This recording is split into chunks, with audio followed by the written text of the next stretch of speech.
உனக்கு பணி செய்ய உந்தனை என்னாலும் நினைக்க வரம் எனக்கு நீத்தா. மணக்கவலை நீக்குகின்ற தென்மதுரை நின்மலனே எவ்வுலகும் ஆக்குகின்ற சொக்கநாதா. திருச்சிற்றம்பலம். எல்லாம் வல்ல செந்தமிழ் சொக்கநாத பெருமானுடைய திருவுருளினாலும் தர்மையும் கமலையும் விரிதமிழ் கூடலும் பெருநகராக விற்றிருந்து அருட்செங்கோல் செலுத்துகின்ற ஸ்ரீ குருமாச ஞானத்தினுடைய பொன்னார் திருவடிகளை மனம் மெய் மொழிகளால் வணங்கி, இப்படிப்பட்ட ஒரு நல்ல வாய்ப்பினை அவர்கள் நம் எல்லோருக்கும் ஏற்படுத்தி கொடுத்திருக்கிறார்கள். ஏனென்றால் கடந்த 12 ஆண்டுகளுக்கு முன்பு அவர்கள் இந்த தலையாத்திரையினை அன்பர்களோடு சேர்ந்து ஏற்ற வேண்டும் என்று அவர்கள்தான் துவக்கி வைத்திருக்கிறார்கள். அவர்கள் பல்வேறு இடங்களிலே நாயனார்களுடைய குருபூசைகளையும் திருவிழாக்களையும் திருப்பணிகளையும் அவர்கள் துவங்கி வைத்தவைகள் இன்றளவும் சிறப்பாக எப்பொழுதும் நடைபெற்று கொண்டே இருக்கின்றன. திருப்புடவூரிலே அங்கே சுந்தரமூர்த்தி சுவாமிகளுக்கும் சேரமான் பெருமாள் நாயனாருக்கும் விழா எடுக்க வேண்டும் என்று அன்பர்கள் விரும்பிய போது, சேரமான் பெருமாள் நாயனார் திருக்கைலாயத்திலே கைலாய ஞான விழா பாடி அதை மாசாத்தனார் திருப்புடவூரிலே கொண்டு வந்து சேர்த்ததாக சேக்கிழா பெருமான் சுட்டுகின்றார். ஆகையினாலே அங்கே அந்த ஊரிலே அங்கே இருக்கக்கூடிய பெருமானுக்கு அதை செய்ய வேண்டும் என்று முடிவு செய்து முதலிலே அங்கே ஆரம்பித்து இன்றளவும் கிட்டத்தட்ட ஒரு 18 ஆண்டுகளுக்கு மேலாக வெள்ளையானை வெள்ளை குதிரையோடு வந்து கைலாய ஞான விழா அரங்கேற்றம் முதலியன இன்றளவும் சிறப்பாக நடக்கிறது. ஆண்டுதோறும் அவர்கள் அங்கே எழுந்தருளி அதனை செய்தார்கள்.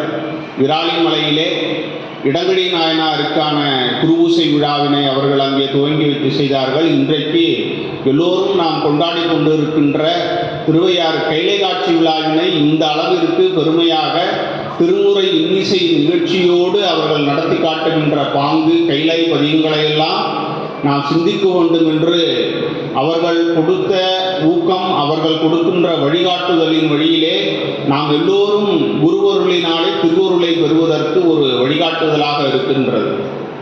நம்மளுடைய திருமணத்திலே எப்பொழுதும் ஒரு மரபு பழக்கம் உண்டு. வேதம், ஆகமம், புராணம், இதிகாசம், திருமுறை, சித்தாந்த சாத்திரங்கள், சங்க இலக்கிய நூல்கள் என்று நம்முடைய சமயம் சார்ந்த எல்லா நூல்களையும் எப்பொழுதும் எல்லா விழாக்களிலுமே அது குறித்த கட்டுரைகள், பேச்சுக்கள், மற்றவர்களுக்கு விளக்கி சொல்லக்கூடிய நூல் வெளியீடுகள் என்று எப்பொழுதும் அதனை ஏற்றி கொண்டே இருப்பார்கள். அவர்கள் வீடமேற்ற காலம் முதலாக அனைத்து கோயில்களிலும் திருப்பணிகளை துவங்கி சிறப்பான முறையிலே கும்பாபிஷேகங்கள் நடைபெற்று இப்பொழுது நேற்றைக்கு நம்முடைய நல்லூர் பெருமணம் என்று சொல்லக்கூடிய ஆச்சாரபுரத்திலே ஞானசம்பந்த பெருமான் முக்தியடைந்த திருத்தலத்திலே 2வது சுற்றாக, அதாவது 12 ஆண்டுகள் முடிவடைந்து 2வது சுற்றாக இப்பொழுது மீண்டும் கும்பாபிஷேகத்திற்கான திருப்பணியை நேற்று துவக்கி இருக்கிறார்கள். இதெல்லாம் நாம் ஒரு கருத்து நமக்கு இவர்கள் நம்முடைய முன்னோர்கள் எந்த வழியிலே நமக்கு வழிகாட்டுகின்றார்களோ அந்த வழியிலே நடக்க வேண்டியது நம்மளுடைய கடமை. அதுதான் நாம் அவர்களுக்கு கொடுக்கின்ற மரியாதை. பெரியவர்கள் சொல்கேட்டு அவர்களுடைய வழியிலே நடப்பது, அதுதான் நம்மளுடைய முன்னோர்கள் நமக்கு ஒவ்வொரு இடங்களிலுமே சொல்லுகின்றார்கள். நம்மளுடைய பெருமக்கள் பதியங்கள் தோறும் என்ன சொல்லுகின்றார்கள்? இந்த பதியங்களை பாராயணம் செய்பவருக்கு இறைவனுடைய அருள் கிட்டும், துன்பம் நீங்கும். இதெல்லாம் அவர்கள் நமக்கு கொடுக்கின்ற உபதேசங்கள். நாம் பரமாச்சாரியார்கள் நமக்கு உபதேசம் செய்கிறார்கள். நீங்கள் இப்படி பாராயணம் செய்யுங்கள், இறைவனுக்கு பூவினால் கொண்டு வழிபாடு செய்பவர்களுடைய துன்பம் நீங்கும் என்று ஒவ்வொரு இடங்களிலும் ஒவ்வொரு வரலாறுகளிலும் நமக்கு நம்முடைய பெருமக்கள் அதில் இறைவன் எப்படி இடர்களைவார், நம்மளுடைய வாழ்விலே நாம் நம்முடைய இடர்களை எப்படி கலைக்க வேண்டும் என்று நமக்கு வழிகாட்டுதலாக அவர்கள் வாழ்ந்தும் காட்டியிருக்கிறார்கள். இன்றைக்கு கார்த்திகை சோமவாரம் எல்லா இடங்களிலும் பெரும்பாலான ஆலயங்களிலே சங்காபிஷேக பூசை நடைபெறுகின்றது. இது மூல காரணமாக இருப்பது நம்முடைய தர்மயாதீன திருமணத்தினுடைய அருளாட்சிக்கு உட்பட்ட திருக்கடவூர் பெருமானுக்கு தான் முதலாக சங்காபிஷேகம் என்ற முறைமை வழிபாடு தோன்றியது. அங்கே இருந்த அரசன் ஒருவன் அங்கே இருக்கக்கூடிய பெருமானுக்கு பக்கத்திலே கடவுர் மயானம் என்ற ஒரு தலம் இருக்கிறது. அங்கே இருக்கக்கூடிய தீர்த்தத்தில் மட்டும்தான் இன்றளவும் பெருமானுக்கு அபிஷேகம் நடைபெறும். வேறு எந்த நீரும் கொண்டு வந்து பெருமானுக்கு அபிஷேகிக்கின்ற முறைமை கிடையாது. வேறு நீர்கள் எடுத்து ஊற்றி சுவாமிக்கு அபிஷேகம் பண்ணினாக்கா சுவாமியினுடைய திருமேனியில் அந்த விரிசல் ஏற்படுகின்ற காட்சி உண்டு.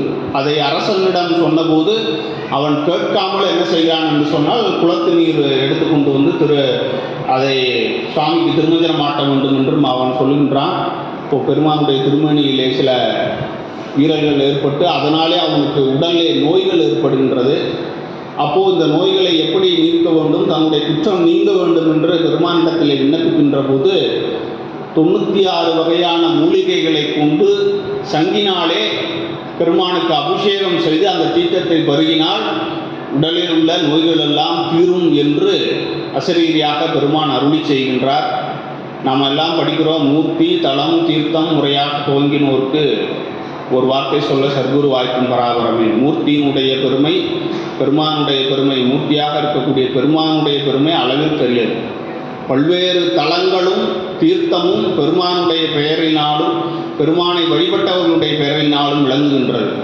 அதற்கு இன்னொரு எடுத்துக்காட்டு நம்மளுடைய உமாபதி சிவாச்சாரியார் கொற்றவன்குடியாருக்கு உபதேசம் செய்து அவர் முக்தி அடைந்த பின்பு அங்கு இருக்கக்கூடிய மக்கள் எல்லோரும் இவர் ஏதோ மாயாவாதத்தினாலே அவரை எரித்து சாம்பலாக்கி விட்டார், மற்றொருவருக்கு நீங்கள் உபதேசம் செய்து காட்ட வேண்டும் என்று அவரிடத்திலே வழக்கு தொடுக்கின்ற போது அவர் கள்ளிச்செடிக்கு உபதேசம் செய்கின்றார். அந்த கள்ளிச்செடி செய்த ஒரே புண்ணியம் சுவாமியினுடைய அபிஷேக தீர்த்தம் பட்டு வளர்ந்திருந்த ஒரே பாக்கியம். அதனால சுவாமியினுடைய திருமேனியிலே பட்டு வருகின்ற தீர்த்தங்களும் சுவாமியினுடைய வழிபாட்டுக்காக பெருமக்கள் உருவாக்கி இருக்கின்ற தீர்த்தங்களும் மிகவும் சிறப்புடையது. அவற்றை நாம் போற்றி வணங்க வேண்டும்.